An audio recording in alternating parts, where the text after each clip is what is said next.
anything can be a spiritual practice, that anything can be a meditation when we're wholly present with it.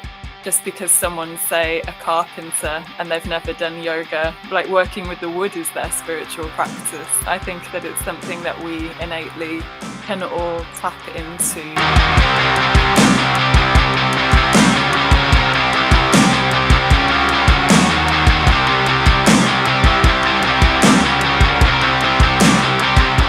Welcome to The Backbone, a personal branding podcast for people that don't fit inside the box. Today, we are joined by Marie from Wild Wolf Movement. Now, Marie does a lot of different things, from yoga to expressive dance to sound baths to all kinds of spiritual, brilliant stuff that we all want to get involved in. So do you want to tell us a little bit about how you actually started getting involved in all that kind of stuff, Marie? Wow, what a question. And hello, thank you for having me. Well, I think my yoga journey started around 2012 when I was living in Berlin.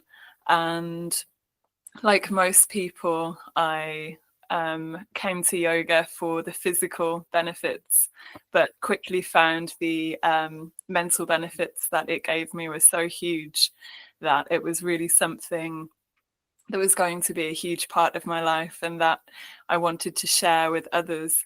And it's almost, I think you could say that yoga is kind of like the gateway drug into any kind of interesting, like energy work, and kind of like digging a little bit deeper beneath the surface into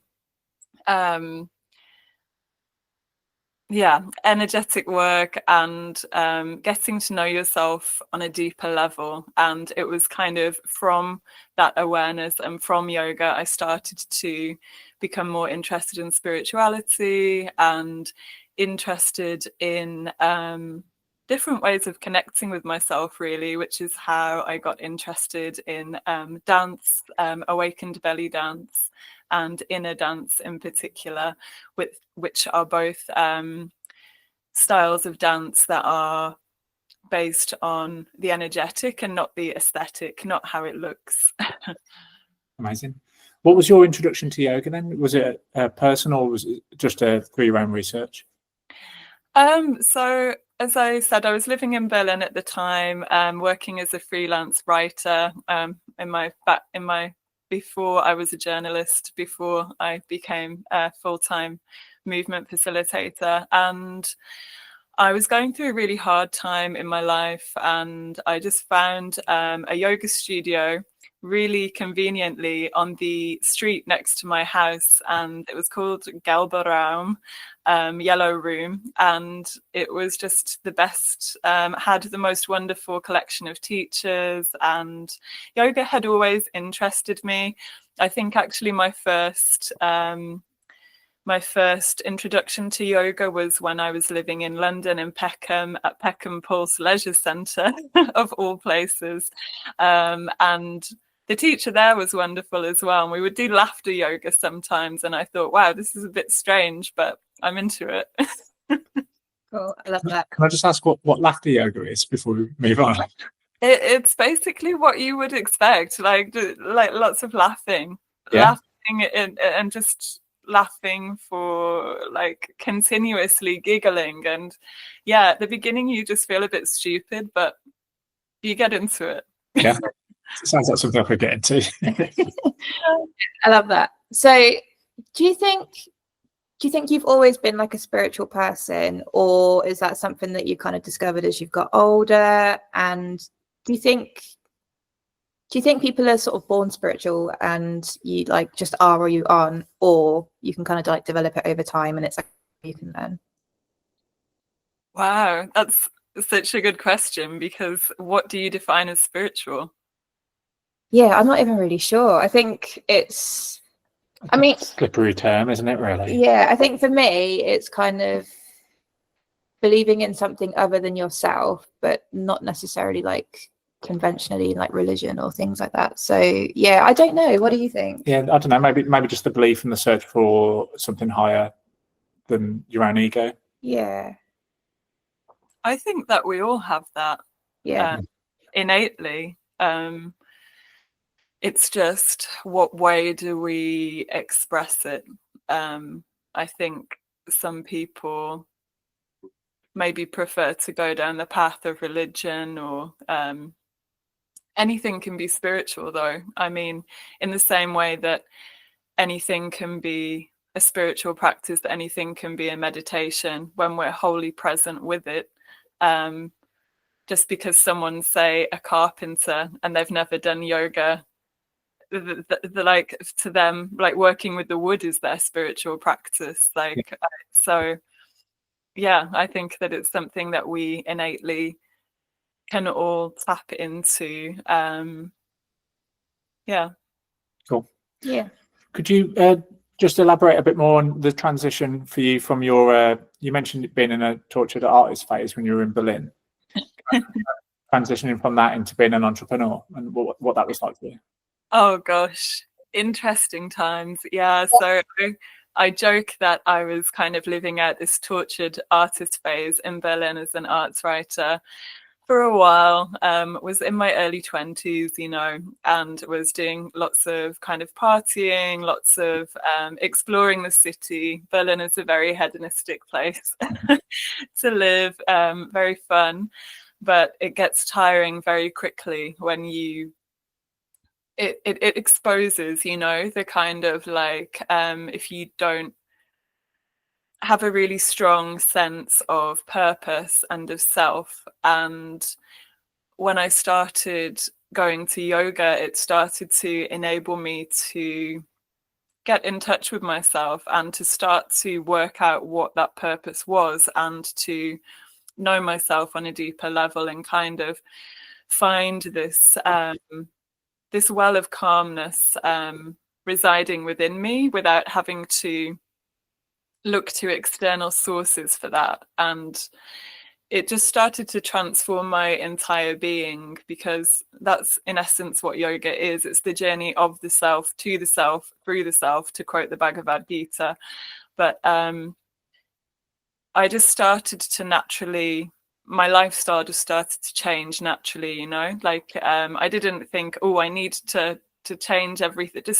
I naturally just started to make choices that were more aligned with who I am, like who I really am and what I really want, and make more choices that benefited me and were more harmonious with what I wanted, instead of, you know, for example, binge drinking every weekend, or like partying to excess, and yeah, living this very hedonistic lifestyle that in the short term can be fun, but long term you just realize how vapid it can be.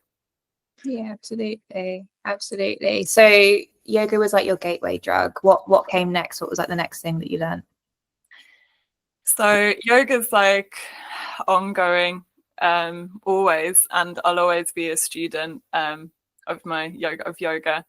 But then dance, I would say, came next, because I was more comfortable to, you know, move in my body and take up residence in my being, and didn't have to rely on the crutch of alcohol to move my body and express myself and enjoy expressing myself and my body. And it was actually during lockdown that I discovered Awaken Belly Dance, and that was online. There was a 21-day challenge to do Awaken Belly Dance every day, which I embarked upon, and oh my goodness, it was just, yeah, huge. Like such a catalyst for change. Like I thought that I knew what the chakras were, being a yoga teacher, and you know, but it wasn't until I started to work with Awaken Belly Dance that I started to embody what they are, which I think is the real learning of anything. Like it's all very well and good to intellectualize things, and but it isn't until we embody them that we truly know what they mean. Do you find that teaching has maybe given you a better understanding of it as well? With the yoga or the dance? What, either or both? Oh, both, for sure. Like, and there is a different, of course, you you deepen your understanding when you become a teacher of something in a completely different way. It's a completely different experience to teach something than to be a student. But as I said, I would say I'm still very much a student with both. Actually, it's yeah, an ongoing journey. That there's always more to learn, which is one of the reasons that I love yoga so much. I never tire of the learning and the different angles that you can go with it. Yeah, I love that. And like the idea that, yeah, sort of when you start doing this different type of dancing, moving your body in a different way, like you learn so much about yourself just by moving your body. Like I found, this is going off tangent a little bit, but like I used to love going out. I used to love dancing all the time, all this kind of stuff. Then after I had my daughters, I felt like I couldn't move my body in the same way. And like I've lost a lot of like all that kind of stuff. And it like, there seems to be like a big disconnect between what used to be and what is now and things like that. So how do you say get people in your classes? I imagine people might turn up like a little bit nervous, a little bit shy sometimes, and actually getting people to come out of their shell and start expressing themselves and relearn how to use their body in ways they might not have done because they've been sat at an office desk all week or things like that. Like how do you get people to come out of their shell with that kind of thing? Well, it's different depending on if we're talking about yoga or the dance, but in terms of yoga, I think just being authentic, being myself, and having a sense of humor. You know, like in the community classes that I offer, I really don't really try to deconstruct this power dynamic of teacher students, because it can be disempowering sometimes. And I've done a little bit of trauma informed training, and I think that's hugely impacted how I teach, because it's thinking about things like this, like power dynamics and that thin line between containment and coercion, right? Like you as a teacher, you obviously are in a position of power and are guiding people and leading them, but you also don't want to be that you want the person to have agency, to be able to do what's best for them and do what's best for their body. And I'll stress to people, you know, like I can only make a calculated guess from the outside how it's feeling for you and your body. Like I can guide you and give you like these parameters and outlines, but it's up for you to decide whether it's right or not. And yeah, how do I encourage people? I just try to encourage people to take things at their own pace and to write their own permission slip. And I think that's what I try and do throughout all of my offerings, is really impart that on people, that you're always your best teacher. Like, sure, we have guides and mirrors and people to help us on our journeys for sure, but we are innately our best teachers. What exactly is a trauma informed practice? You mentioned that there. Yeah, so I've done some training, trauma sensitive practices. Well, the particular training that I've done was for people with complex PTSD, Right. And just being aware of the way that you conduct a session so that it is accessible for everyone, no matter what they are coming to the session with, in terms of, okay, not no matter what, because there's like a whole load of things that people could be coming to the session with in terms of backgrounds, but basically to try and not re-traumatize people through the session, which, because yeah, we don't know what people are dealing with when they turn up on the mats. Yeah. So a mixture of therapy as well as a yoga practice, with something on those lines.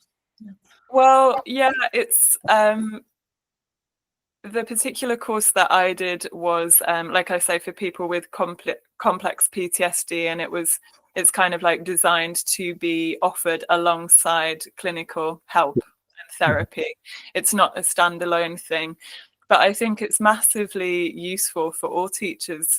Well, not that all teachers do, but it would be useful for all teachers to do training like this, because there are so many considerations when you are trying to offer things in a trauma informed way, and it incorporates everything, like the language, the environment, the mentality. Like there's such a lot there to unpack. I understand. That's interesting. Could you talk to me a bit about the sound baths that you offer as well? Because it's not something I've ever done, but something I've always found interesting. I love that. Have you not? Oh, Sound baths are gorgeous. So they're called sound baths because you are kind of like, you could be lying, you could be seated, and different instruments are used to create waves of sound, of vibration that kind of wash over you in a state of deep relaxation. And I do sound baths with my Himalayan singing bowls. Each one correlates to a different chakra or energy system within the body. We have 7 main ones, and I have a bowl that corresponds to each. And I mainly use those, as well as a drum and other instruments. And I think sound baths are really beautiful because they're just a way for people to take some time out for themselves and to enter a state of deep relaxation and meditation that doesn't require any kind of experience. I think sometimes people can get intimidated by meditation. Like they think, oh, that's not the kind of thing that I do, or I need to be doing it in a certain way. But there's really no requirement from you other than to sit or to lie in a comfortable position. So I think that's really lovely. Yeah, I think the reason I really like going to them, it's like I get the same feeling from a sound bath as when I used to sort of go to like drum and bass and jungle raves, and you stand by the sound system and you feel like the vibration in your chest. Or if you're just listening to like really heavy bass music or something like that, that sort of like bodily experience where you're feeling the vibrations of the music. And that I think like that's what I get out of sound baths, is that sort of feeling that like you are part of the sound, if that makes sense. And like, yeah, that is like it's all about vibrations, so deeply relaxing. Yeah, I love them. Yeah. Can anyone sort of just go and buy these Himalayan sound baths? Do you have like, I was asking this the other day, do you have like a set list you play when you do it? Like, I'm going to do this one, this one, this one, or is it like you just kind of feel it out at the time? Like, how does it work? In terms of buying them, I think they're pretty widely available. I bought mine in India when I went last year, and I did sound healing training in Rishikesh while I was there. No, I don't have a set playlist, so to speak. It's very intuitive. Much of the work that I do, it's intuitive. Like, sure that there are certain principles and a kind of like rough outline, but generally, like with yoga as well, you know, like, and when you plan a class, you might have something planned, but then when everyone shows up and they're exhausted, you know that they don't need that really like dynamic thing that you've just planned. So yeah, it's a degree of reading the room and intuitively creating. More improvisational, you would say, like being a jazz musician or something. Yeah, sure. Yeah, and just feeling into the vibrations, the resonance, and working with the sound and the silence. I think my sound baths are quite quiet compared to other people's, but I like to work with the silence as well, and the gaps between the sounds. I think it's powerful. Sound baths with gongs, I think, or is that just something I've seen on television? Yeah. I love gongs as well. I don't have a gong, but they can add a really beautiful layer for sure. But They can also be quite dividing in opinion. Some people love them, some people tend to hate them because they are a very distinct, strong sound. Divisive. Yes. Yeah, I guess it's a lot harder to read the room when you're banging a gong and you can't kind of like go back from that, can you? But I love what you were saying as well. Like, you are really intuitive with the classes and you do read the room and you do kind of see how the mood of the room is and how people are feeling that day.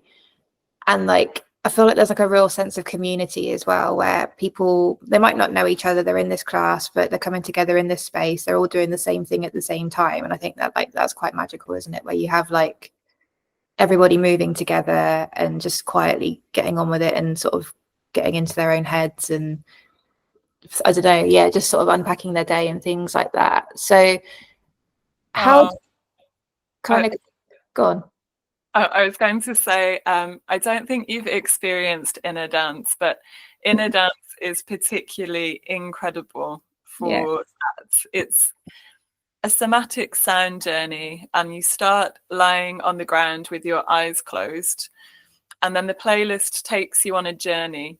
And I don't tell you what to do throughout. People are welcome to do whatever they want, as long as they keep their eyes closed. And it is one of the most powerful modalities that really welcomes the whole of the human experience and gives people a space to express themselves, whether it is screaming, shouting, laughing, being in a state of orgasmic bliss, like vomiting, like literally the whole spectrum of humanity is very welcome. And I mean, what spaces do we get to do that in society? We don't. Like unless you go out into the woods, and even then you can't have a good scream because you're like, oh my God, a dog walker is gonna like over there is gonna think I'm getting murdered or something. Like, it is so powerful to have these spaces to actually allow yourself to express emotion. And like you were saying, about being in touch with your body remembers everything, and there's only so much we can do with talking therapy. Like, your somatic movement like it is needed to allow your body to process things. Like, if we look at the word emotion, it's like emotion, like it's in motion. You want to let it move through you. It's only when we hold on to emotions that they become a problem and start festering. If we can express them and allow them to arise, then we'd be a lot healthier. Yeah, totally. And like, yeah, I guess like we're all so disconnected at the minute, where everybody's on screens, everybody's on their phones, people aren't going out as much, people aren't having those kind of like collective experiences anymore, but actually just like being a little bit brave and going into a room full of strangers and screaming and vomiting and doing those kind of things. Like, those spaces need to exist, don't they? They need to exist. So yeah, love that. Yeah, like without any like extra substances. And also, that's extreme, by the way, the vomiting. Like, I don't want to put people off with this. Like, it's like what could happen, but it probably wouldn't. Like, I've only witnessed it twice. Maybe don't eat an hour before the lesson. Yeah, and I think with inner dance, the thing that's lovely and that encourages people is that their eyes are closed. So that the people are less self-conscious, because it's only the facilitator has their eyes open to hold the space, obviously, and hold the room. And it's what's really beautiful with inner dance as well is that all of these things are going on simultaneously. So you might have one person there in absolute ecstatic bliss, like skipping around, like beaming, while someone else is sobbing in the corner. Like, it's just life. It's what's unraveling all the time around us, and how beautiful to do it collectively and in a conscious way. And that's not like numbing, it's not using something to mask the problem, it's like just getting to the heart of things. And even if you can't quite explain in a cognitive way what just happened, maybe you don't need to. Maybe your body just needs to, allow things to express through it so that you can move on. Mm-hmm. Yeah, totally. Do you have to be a sheriff of like those lessons and make sure that people keep their eyes closed? They're peeking off. Did you say a sheriff? Sheriff, yeah. No, I can, yeah, suggest that people close their eyes, but I can't make them.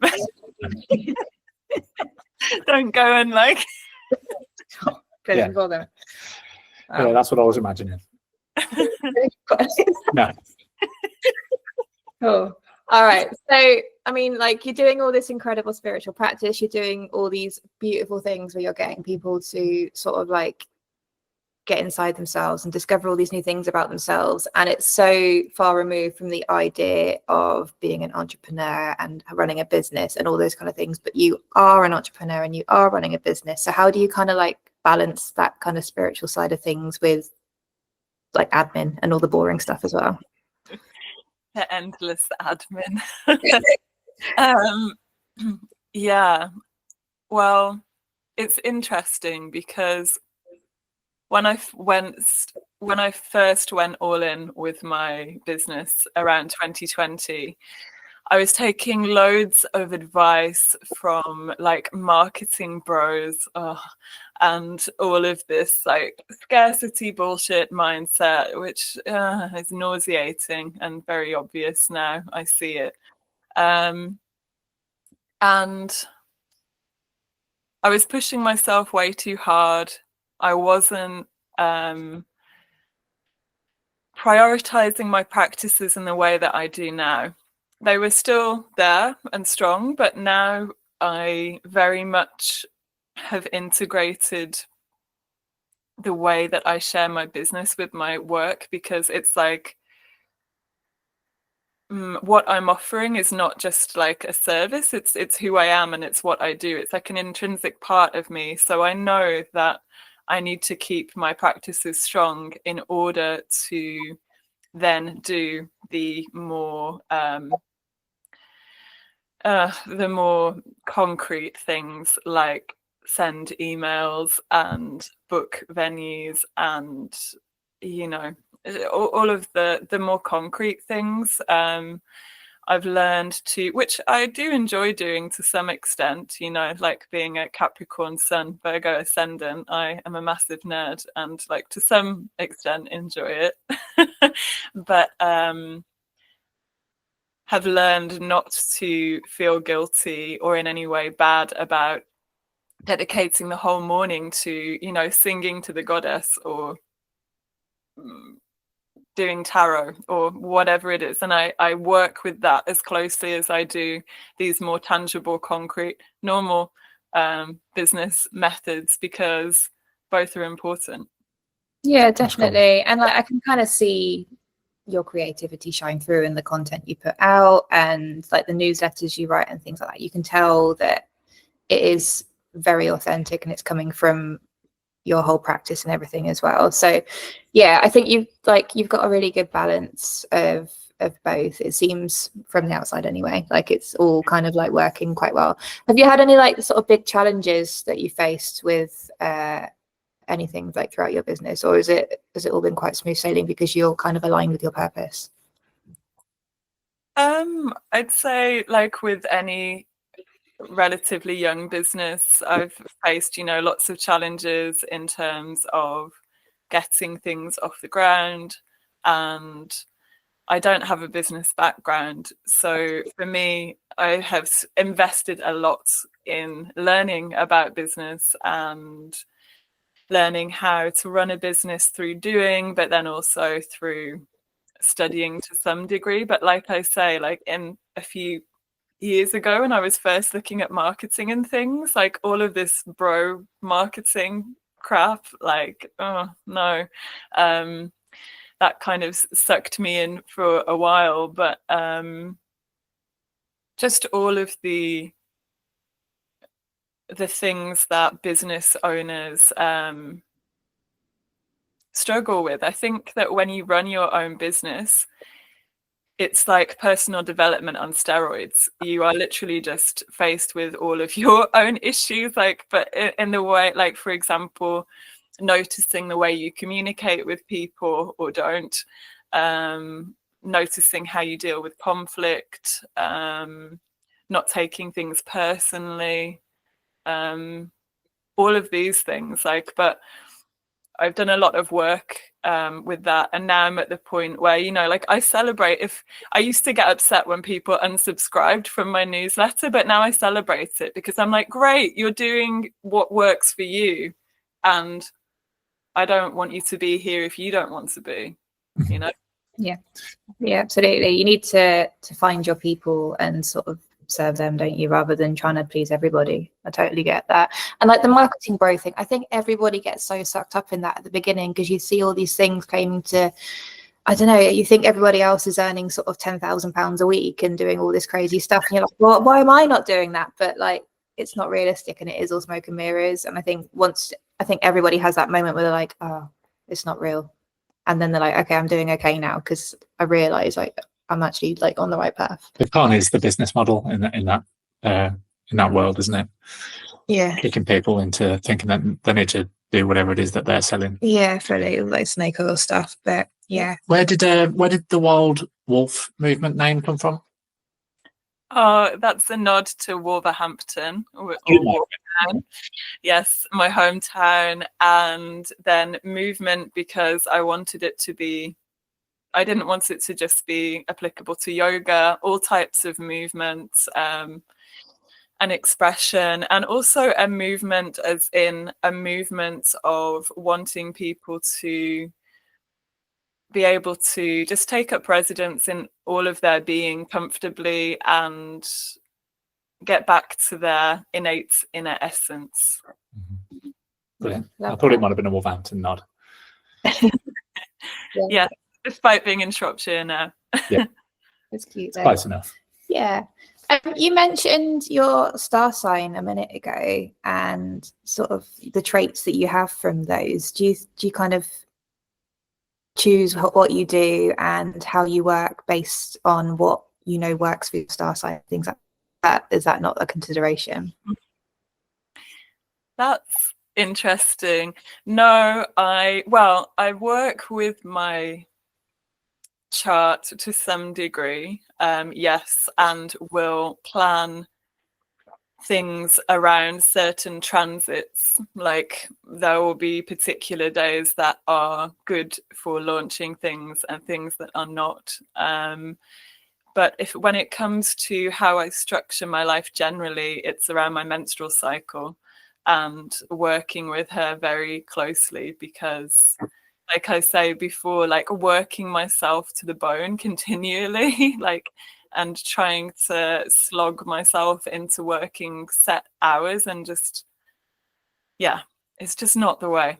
So I work mostly with my menstrual cycle and the ebb and flow of that, and resting during my winter phase, like planning during my follicular phase, like more outward facing stuff when I'm ovulating, you know, like working with my cycle instead of against it, I think is a game changer. Yeah, I think so many women don't take into consideration that they're not going to be firing on all cylinders throughout the whole month constantly. And actually, once you do start listening to your body and kind of understanding like when you're going to be feeling a lot more sort of outgoing and confident, and when you're going to want to just curl up into a ball and not do anything, like trying to push through that doesn't work, does it? So yeah, people do just need to get more in tune with their bodies a lot of the time, don't they? Yeah, it's so important. I can't imagine not living my life this way anymore.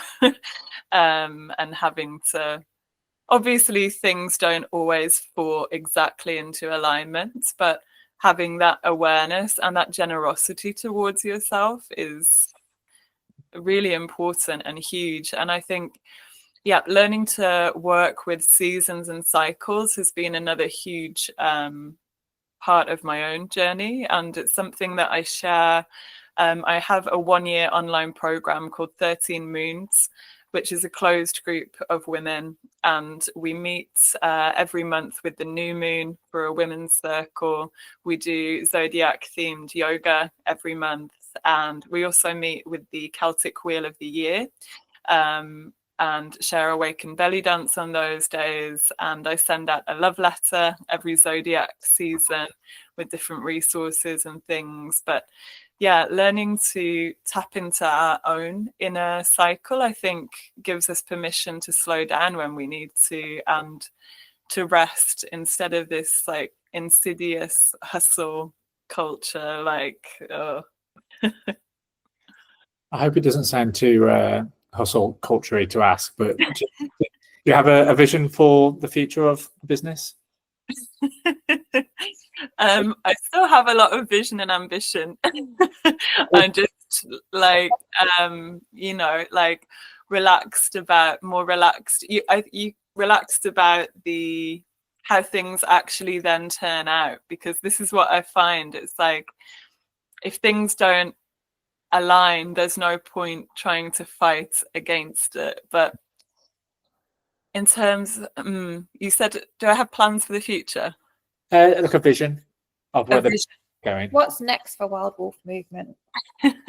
Well, at the moment, I'm focusing quite a lot on retreats and corporate offerings, which I also do.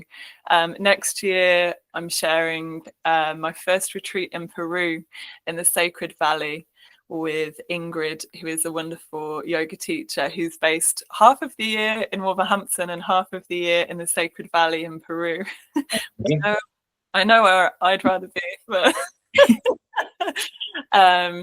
so yeah, a bit more focus on retreats and travel, and also building up my classes here in Shropshire, as well as some kind of online container and offering. I'm not sure how 13 Moons is going to evolve at this point.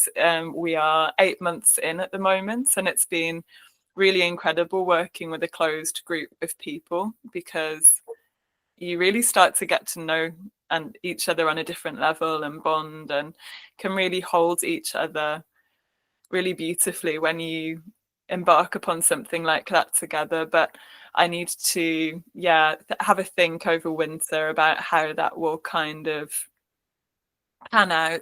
I like to kind of during winter take some time to, you know, just reflect on how the year's gone and what I want to bring into fruition going ahead. Yeah. Love that. It's like the perfect time of year to do that. I think everyone should be reflecting at sort of the end of the year and thinking about what's next. And I think we probably need to do that as well, don't we? But hibernating, coming up to the... None of this like new year, new me crap. It's like, it's not spring yet. Like, look at nature. We should be hibernating in a cave, like not starting New Year's resolutions at the beginning of January. We need to chill out. It's the same every single year, isn't it? Everyone's in the gym and on a diet and all the rest of it, and then drop it by March. Yeah, it's always the busiest time of year with yoga as well, and I'm just like, why? Yeah, a blessing or a curse, I'm not sure. You're right, I shouldn't complain. I'm always just bemused that more people don't do yoga in the summer when we've got all this extra daylight and time. Would make sense, wouldn't it? Yeah, cool. All right. All right, final question then. What is one thing that you wish you would have known when you started out this business? Is there any piece of advice you would give to someone who wants to start their own spiritual business? I guess it would be to make sure that your own practice is always of the most importance and strong, because without it, that is the foundation for everything. And yeah, it's important. And also, just give yourself a lot of grace. Let yourself some slack. Don't be so hard on yourself. I love that. I think that like goes for absolutely everybody as well. I think everybody is always so hard on themselves when they're starting, and well, they are all the time anyway, but just when you're starting things out, and actually you do just need to focus on the thing that you're good at and keep learning and keep practicing, don't you? It's literally a case of that, isn't it? It's a practice, and you don't get overnight success. It doesn't work like that. Totally. Totally. All right, that's some wise words to end on. Thank you so much, Marie. That was incredible. If people want to find out more about Wild Wolf Movement and your classes and all that kind of stuff, where can they find you? You can find me at wildwolfmovement.com and on socials as well as Wild Wolf Movement on Instagram and also Facebook. Amazing. Amazing. Thank you so much, Marie. That was incredible. Thanks, Marie.